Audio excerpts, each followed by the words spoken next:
नमस्कार दोस्तों, बहुत बहुत स्वागत है आप सभी का आज के टॉपिक में। साथियों, आज का जो टॉपिक है वो झारखंड पुलिस कांस्टेबल 2024 में जो जी के जीएस पूछा जाता है साथियों, उसी का प्रैक्टिस सेट नंबर 39 है। साथियों, इसके पहले आप लोगों के लिए 38 प्रैक्टिस सेट ऑलरेडी प्रोवाइड करवाई जा चुकी है, तो आप लोग जाके वीडियो देख सकते हैं और अपनी तैयारी का अंदाजा भी लगा सकते हैं। तो आइए स्टार्ट करते हैं वीडियो को बिना देरी किए हुए। साथियों, पहला प्रश्न है, मैथन बांध किस राज्य में स्थित है? झारखंड में है, उड़ीसा में है, छत्तीसगढ़ में है या फिर पश्चिम बंगाल में है? तो साथियों, मैथन बांध जो है वो झारखंड राज्य में स्थित है। ठीक है, और जो मैथन बांध है झारखंड राज्य में स्थित है और यह बराकर नदी पर स्थित है। ठीक है, तो साथियों थोड़ी सी और जानकारी देखते हैं। मैथन बांध झारखंड के मैथन में स्थित है। मैथन बांध बराकर नदी के किनारे स्थित है। साथियों, यह दामोदर घाटी निगम के स्वामित्व में है। झारखंड में दामोदर नदी पर दामोदर घाटी परियोजना है। ठीक है, और मैथन बांध को विशेष रूप से बाढ़ नियंत्रण के लिए अभिकल्पित किया गया था और यह 60,000 किलोवाट विद्युत शक्ति उत्पन्न करता है।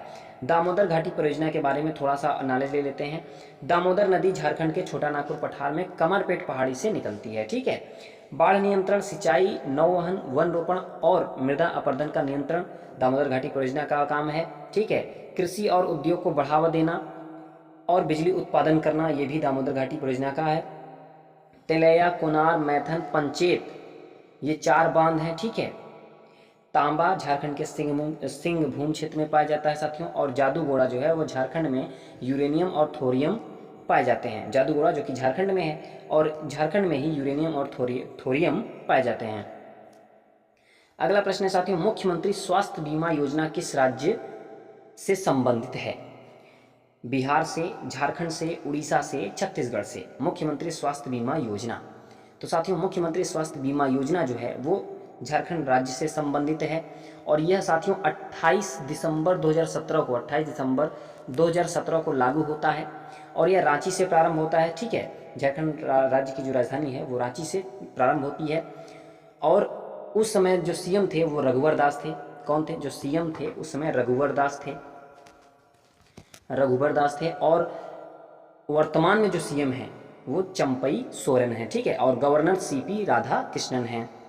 और साथियों झारखंड राज्य की बात करते हैं तो 15 नवंबर 2000 को झारखंड राज्य का गठन होता है और 28वां राज्य यह बनता है झारखंड राज्य। ठीक है, और यह झारखंड राज्य जो है बिहार से अलग होकर बना है और झारखंड राज्य के जन घनत्व की बात करें तो कितना है साथियों? 414 किलोमीटर स्क्वायर। ठीक है, अगला प्रश्न है साथियों, झारखंड राज्य का सर्वाधिक ठंडा स्थान कहाँ है? पारसनाथ में, नेतरहाट में, जमशेदपुर में, हजारीबाग में। तो बताइए साथियों, झारखंड राज्य का सर्वाधिक ठंडा स्थान कहाँ है? तो साथियों आपका जो राइट आंसर बनेगा वो है नेतरहाट में। ठीक है, नेतरहाट में जो है सर्वाधिक ठंडा स्थान है। और साथियों आपको बता दें, झारखंड राज्य का जो चतरा जिला है, चतरा जिला, ठीक है, चतरा जिला में एक स्थान है कुल्लू स्थान है, वह सबसे ठंडा स्थान है। ठीक है, सबसे ठंडा स्थान है। और सबसे गर्म स्थान की बात कर लेते हैं झारखंड राज्य में ही, तो सरायकेला। ठीक है, क्या नाम है? सरायकेला जो है वो सबसे गर्म स्थान है। ठीक है, और नेतरहाट की बात करते हैं साथियों, तो नेतरहाट जो है जो सबसे ऊंचा स्थल है। ठीक है, झारखंड राज्य का सबसे ऊंचा स्थल है नेतरहाट। ठीक है, सबसे ऊंचा स्थल है। अगला प्रश्न है, विंध्यन चट्टानी समूह होने का एकमात्र स्थान कौन सा है?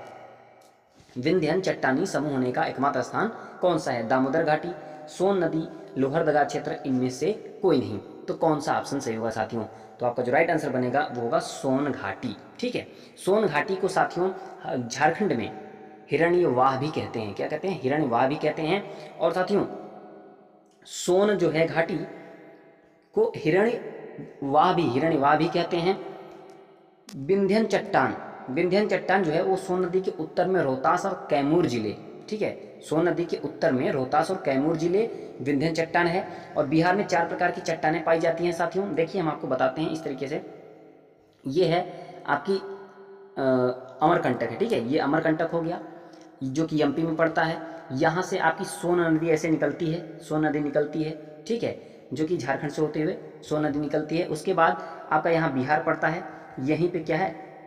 विंध्यन चट्टान है। ठीक है, यहीं पे जो बिहार में जाके मिल जाती है गंगा नदी से, तो क्या हुआ? विंध्यन चट्टान यहीं पे है। ठीक है, और तो बिहार में 4 प्रकार की चट्टानें पाई जाती हैं। कौन कौन सी? एक धारवाड़ चट्टान, ठीक है। धारवाड़ चट्टान क्या होता है? यह मूल रूप से एक आग्नेय चट्टान है। धारवाड़ चट्टान माने एक प्रकार से ये एक आग्नेय चट्टान है। यह बिहार के दक्षिण पूर्वी भाग मुंगेर, जम्मू, बिहार शरीफ, नवादा, राजगीर, बोधगया आदि में पाया जाता है। और विंध्यन चट्टान की बात कर लेते हैं, तो यह क्या है? यह चट्टान बिहार के दक्षिण पश्चिमी भाग में पाई जाती है। यह सोन नदी के उत्तर में रोहतास और कैमूर जिलों में फैला हुआ है, ठीक है। तृतीयक चट्टान, तृतीयक चट्टान के बारे में जानते हैं। यह चट्टान हिमालय की दक्षिण सीमा में पाई जाती है। इस श्रेणी में रेत, पत्थर और गोलास में मिट्टी की चट्टानें पाई जाती हैं। यह बिहार के पश्चिम चंपारण जिले में है साथियों, ठीक है। चतुष्कोणीय चट्टान, ये क्या होता है? यह चट्टान गंगा के मैदानों में एक क्रस्टेड चट्टान के रूप में पाई जाती है साथियों, ठीक है। अगला प्रश्न है 1488 में किसने केप ऑफ गुड होप की खोज की? किसने 1488 में किसने केप ऑफ गुड होप की खोज की थी? मैगलन ने, कोलंबस ने, बार्थोलोम्यू डायस ने या फिर वास्को डिगामा ने? तो साथियों क्या होगा आपका राइट आंसर? तो साथियों आपका जो राइट आंसर बनेगा वो होगा बार्थोलोम्यू डायस, ठीक है। बार्थोलोम्यू डायस आपका राइट आंसर होगा।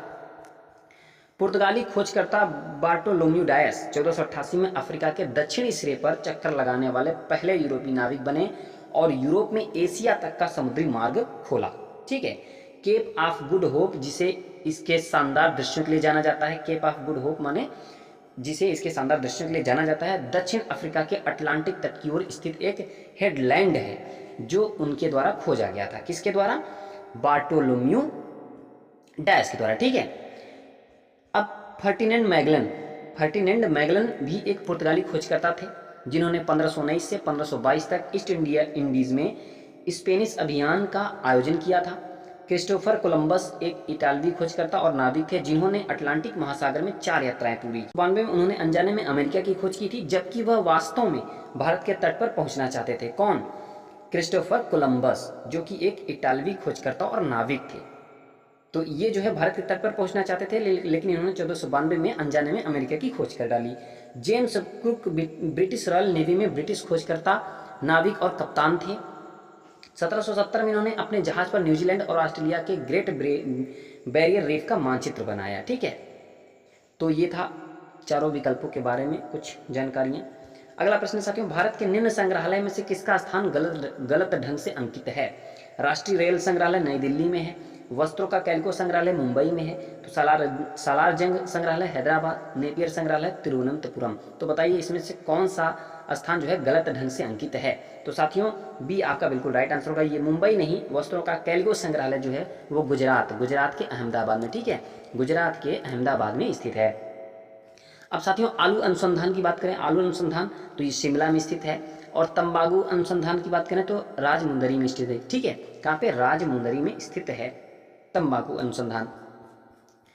अगला प्रश्न साथियों, निम्नलिखित का मिलान कीजिए। आइए मिलान करते हैं।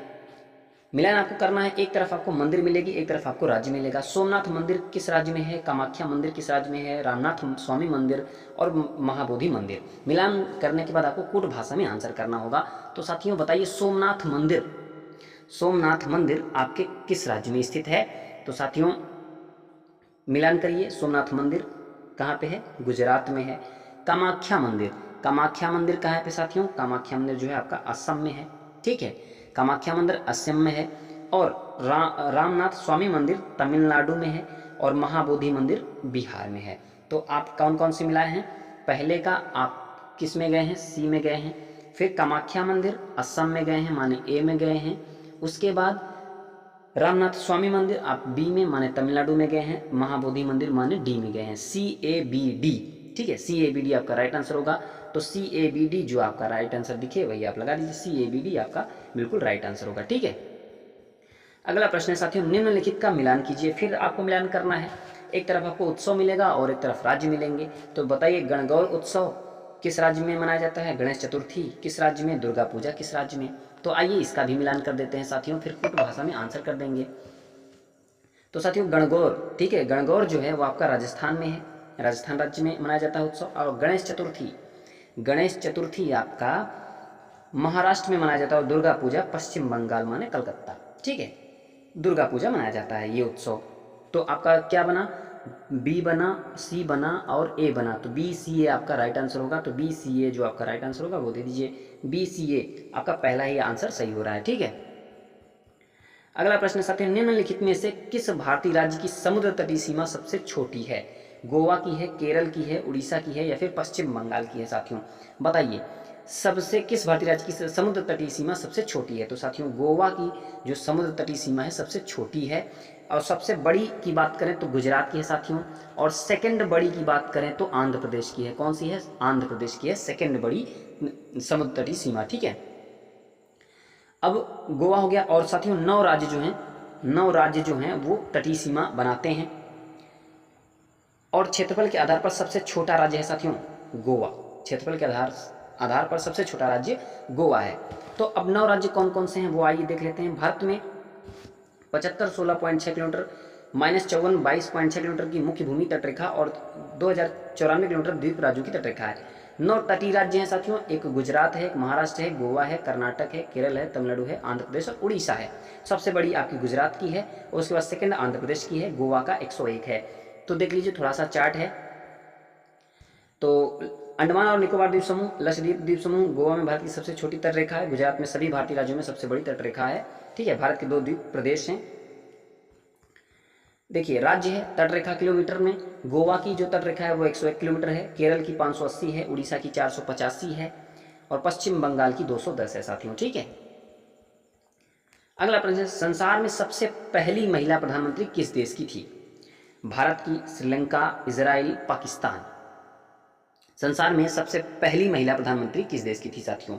तो श्रीलंका आपका बिल्कुल राइट आंसर होगा। ठीक है, श्रीलंका जो है वो संसार में सबसे पहली महिला प्रधानमंत्री थी, श्रीलंका। ठीक है साथियों, अब आपको भारत की बात कर लेते हैं, थोड़ा सा भारत के बारे में बता देते हैं। भारत की जो पहली महिला की मैं बात कर रहा हूँ। ठीक है, तो फर्स्ट सीएम कौन थी? सुचेता कृपलानी।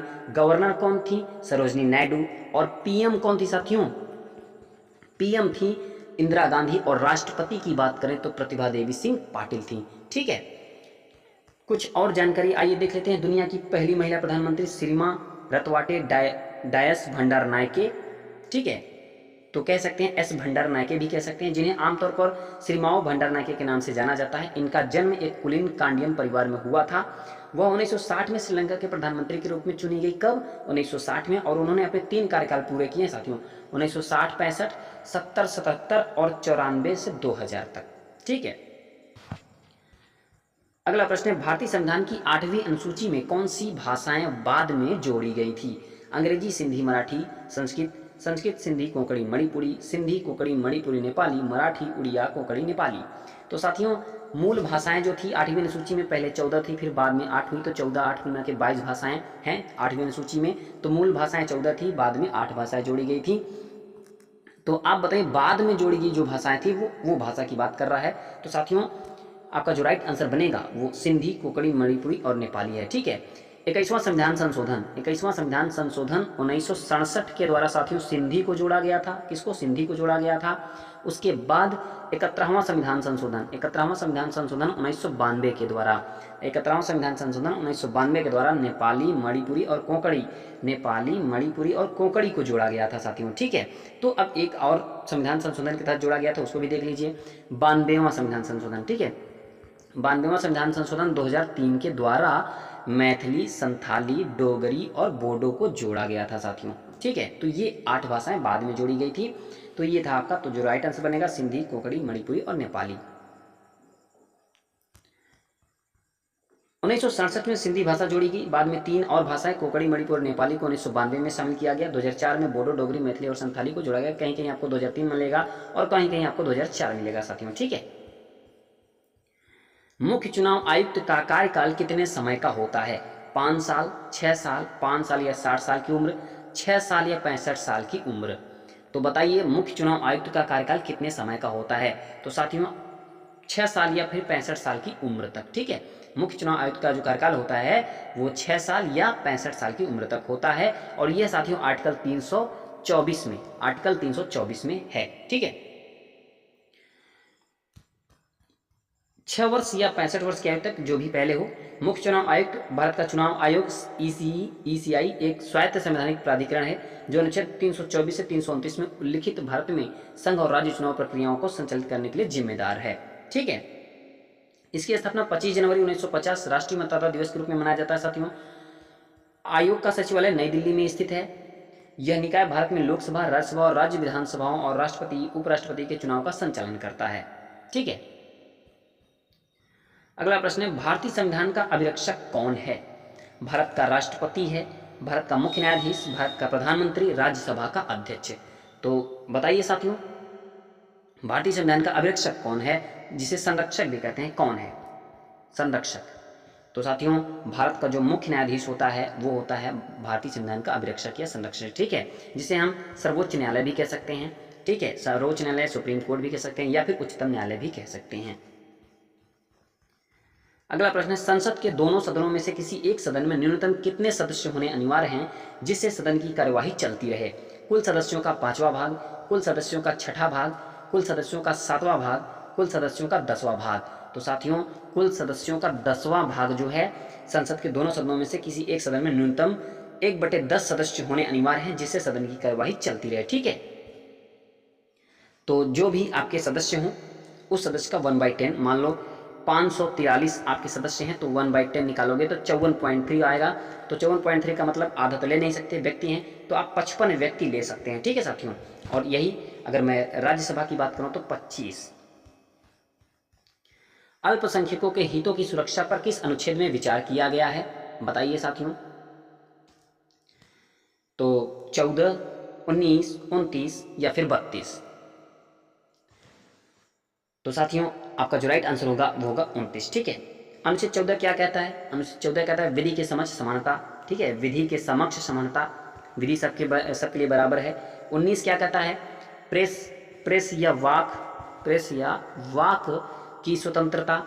और अनुच्छेद जो है आपका 32 संवैधानिक उपचारों का अधिकार है। क्या है? संवैधानिक उपचारों का अधिकार है, संवैधानिक उपचारों का अधिकार, जिसे डॉक्टर भीमराव अंबेडकर ने संविधान की आत्मा कहा है। अनुच्छेद 32 को डॉक्टर भीमराव अंबेडकर ने संविधान की आत्मा कहा है।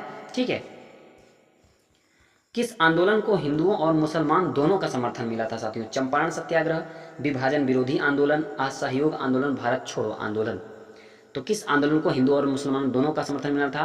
तो साथियों, असहयोग आंदोलन। ठीक है, असहयोग आंदोलन आपका राइट आंसर होगा। चंपारण सत्याग्रह साथियों ये था 1917 में, नील की खेती के विरुद्ध हुआ था। ठीक है, नील की खेती के विरुद्ध हुआ था 1917 में। और साथियों 1920 में असहयोग आंदोलन हुआ था, और 1919 में खिलाफत आंदोलन। ठीक है, 1919 में खिलाफत आंदोलन। अगला प्रश्न है, दक्षिण अफ्रीका के किस शहर में गांधी को श्वेत लोगों द्वारा पीटा और पटरी से नीचे फेंक दिया गया था? Cape Town, Durban, Pietermaritzburg, Pretoria. तो साथियों, आपका जो राइट आंसर बनेगा वो होगा पीटरमेरिट्सबर्ग। ठीक है, 1893 में जो महात्मा गांधी थे वो अफ्रीका गए थे। 1893 में क्या करने गए थे? शेख अब्दुल्ला थे, उनका केस लड़ने गए थे। ठीक है, कौन थे? शेख अब्दुल्ला थे, उनका केस लड़ने गए थे 1893 में गांधी जी अफ्रीका। और वहीं डरबन से प्रिटोरिया, ठीक है, डरबन से प्रिटोरिया के बीच में एक जगह पड़ता है पीटर्सबर्ग। यहीं पे इनको क्या किया गया था? श्वेत लोगों द्वारा पीटा और पटरी से नीचे फेंक दिया गया था। बाल गंगाधर तिलक किसे अपना राजनीतिक गुरु कहते थे साथियों? स्वामी विवेकानंद, राम मोहन राय, शिशिर कुमार घोष, दादा भाई नौरोजी। तो साथियों, बाल गंगाधर तिलक स्वामी विवेकानंद को अपना राजनीतिक गुरु कहते थे। और साथियों, बाल गंगाधर तिलक को भारतीय शांति का जनक कहा जाता था। ऐसे किसने कहा? वैलेंटाइन शिराल ने कहा। तिलक की पत्रिका का नाम है साथियों, इनकी दो पत्रिकाएं हैं, मराठा और केसरी तिलक की पत्रिका है। और 1916 में इन्होंने होम रूल आंदोलन की स्थापना किया था। और शिवजी और गणेश उत्सव मनाने का श्रेय बाल गंगाधर तिलक को ही जाता है। ठीक है, तिलक ने स्वामी विवेकानंद को अपने राजनीतिक गुरु के रूप में स्वीकार किया। तिलक को भारतीय शांति का जनक और भारत में गृह शासन आंदोलन 1916 के संस्थापक के रूप में जाना जाता है। ठीक है, अगला प्रश्न साथियों, निम्नलिखित का मिलान करना है। हजारीबाग कहाँ है? हजारीबाग, नवेली, झरिया, राउरकेला किस लिए जाने जाते हैं ये सब स्थान? तो आइए मिलान करते हैं साथियों। तो आपका जो पहला हजारीबाग कहाँ है? हजारीबाग में अभ्रक पाया जाता है। नवेली में बताइए क्या पाया जाता है? तो नवेली में साथियों आपका भूरा कोयला। ठीक है, भूरा कोयला। और झरिया झरिया में क्या पाया जाता है साथियों? झरिया में आपका कोयला, और राउरकेला में लोहा। ठीक है, तो अब आप मिलाइए, पहले का किस में गया? पहले का आप अभ्रक में गए, हजारीबाग जो है किस में गया? अभ्रक में, डी हो गया। और दूसरे का किस में गया? सी में गया। ठीक है, दूसरे का सी में गया, और तीसरे का ए में गया, माने कोयला में, और राउरकेला जो है लोहा में, बी में गया। तो डी सी ए बी आपका राइट आंसर होगा। डी सी ए बी, तो बी ऑप्शन आपका बिल्कुल राइट आंसर होगा। ठीक है, अगला प्रश्न साथियों, भारत में तेल की पहली परिष्करणशाला स्थापित की गई थी। भारत में तेल की पहली परिष्करणशाला स्थापित की गई थी। परिष्करणशाला का मतलब साथियों कह सकते हो रिफाइनरी। ठीक है, बरौनी में, विशाखापट्टनम में, डिगबोई में, या फिर मुंबई में? बताइए। तो साथियों आपका जो राइट आंसर बनेगा वो होगा डिगबोई में। ठीक है, डिगबोई तेल शोधन कारखाने की स्थापना 11 दिसंबर 1901 को डिगबोई माने असम ऑयल कंपनी लिमिटेड द्वारा की गई थी। ये एशिया का सबसे पुराना और सबसे बड़ा परिचालित तेल शोधन कारखाना है साथियों। ठीक है, अगला प्रश्न, सूची 1 को सूची 2 के साथ मिलान करना है और कूट भाषा में आपको आंसर करना है। तो साथियों सूची 1 ये है, सूची 2 ये आपकी ये है। असद अली खां, मल्लिकार्जुन, बिस्मिल्लाह खां, टी.एन. कृष्णन, ये सब क्या बजाते थे वो आपको मिलान करना है। तो असद अली खां साथियों वो वीणा बजाते थे। क्या बजाते थे? वीणा। और मल्लिकार्जुन जो थे वो शास्त्रीय संगीत से संबंधित थे, और बिस्मिल्लाह खां जो है वो शहनाई से संबंधित थे साथियों, और टी.एन. कृष्णन जो है वो वायलिन से संबंधित थे। एक बार फिर से हम अच्छे ढंग से मिलान कर देते हैं। असद अली खां जो है वीणा से संबंधित थे, और मल्लिकार्जुन जो है वो शास्त्रीय संगीत से संबंधित थे, बिस्मिल्लाह खां शहनाई से, और टी.एन. कृष्णन वायलिन से संबंधित थे। तो आपका क्या हुआ? पहला आप करेंगे 4, फिर असद अली खां वीणा में चले गए, फिर 3, फिर 1, फिर 2, माने 43 बार आपका राइट आंसर होगा। तो 43 बार जो भी आपको दिखे वो आपका राइट आंसर हो जाएगा। 43 बार, ठीक है, 43 बार आपका बिल्कुल राइट आंसर होगा। अगला प्रश्न साथियों, मुंशी प्रेमचंद निम्नलिखित में से किन पुस्तकों के साथ संबंधित थे? सेवा सदन, गबन, रंगभूमि, गार्डनर। तो साथियों मुंशी प्रेमचंद की जो पुस्तकें थी वो सेवा सदन थी, गोबन था, रंगभूमि था। ठीक है, ये मुंशी प्रेमचंद की थी। माने आपका जो राइट आंसर बनेगा वो 1 बनेगा, 2 बनेगा और 3 बनेगा। तो कूट भाषा में आप जो आंसर कर पाएंगे वो आप कर पाएंगे केवल 1, 2 और 3। तो साथियों एक प्रश्न आपके मन में जरूर आता होगा, वो प्रश्न क्या है कि गार्डनर किसकी कृति है? गार्डनर भी बता दीजिए किसकी कृति है। तो साथियों जो गार्डनर है वो रविन्द्रनाथ टैगोर की है। ठीक है, और इनकी एक कृति है गीतांजलि। ठीक है, तो अभी और इसके बारे में चर्चा करेंगे, गीतांजलि के बारे में। निम्नलिखित में से कौन सा देश आसियान का सदस्य नहीं है? कंबोडिया, चीन, लाओस, फिलीपींस। तो साथियों चाइना जो है माने चीन आपका राइट आंसर होगा, ये आसियान का सदस्य नहीं है।